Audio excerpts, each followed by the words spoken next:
So let's give a lot of love to Tyrese Haliburton, bro. His stat line is OD. He had an amazing game. He took 32 points, 12 boards, 15 assists, and 0 steals. Bro, that's OD. I'm not gonna lie, playing phenomenal basketball. But the thing that kind of drove me crazy this morning was hearing Jay Will say and say, I don't want to talk basketball with nobody who sit here and won't say Tyrese Haliburton is a superstar. I think realistically, can we have a real honest conversation? I don't care how great you are at your craft, if it's basketball or if it's music, that does not make you a superstar. There are endless rappers that people probably feel are 100 times better rapper than Drake, but that does not make you a superstar, and it does not make Drake not a superstar because he can't rap lyrical miracle as good as whoever you want to say.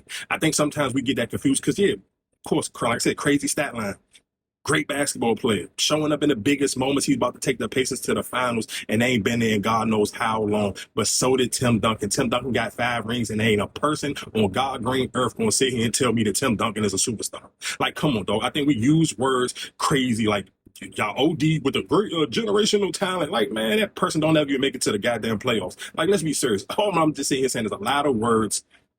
You throw around words and they lose the definition and they lose the oomph and the meaning behind it. Because he plays great basketball, that doesn't mean you are a superstar. People make you a superstar. That's the reason why so many sports analysts get upset with LeAngelo. Like, you try to throw every type of shade under LaMelo Ball. Why? Because LaMelo Ball is a real life superstar.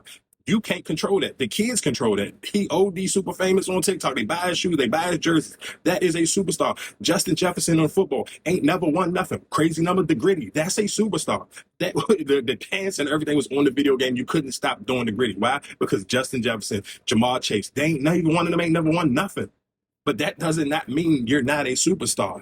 I don't think your skill level makes you a superstar. And I think that's where people get it confused because you're trying to punch numbers into make it. That don't mean nothing, bro. Superstars got to be able to sell jerseys. People in a city, I live in the DMV area. Wizards games, you know who are superstars when they come to the town and the Jones will sell out because they are there?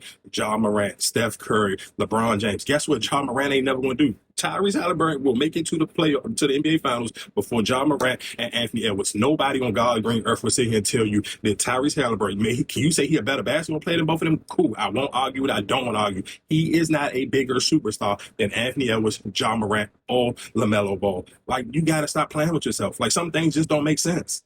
It won't never make sense. He probably barely can make the All-Star team. Like, what the hell are we talking about? How is he a superstar? Just because he put up great numbers, he is a great basketball player. That does not mean he's a superstar. The two things have to be separated. Superstar, great basketball player are totally different things. I think sometimes y'all use words and forget the definition. And Jay Will, you went to Duke. You're supposed to be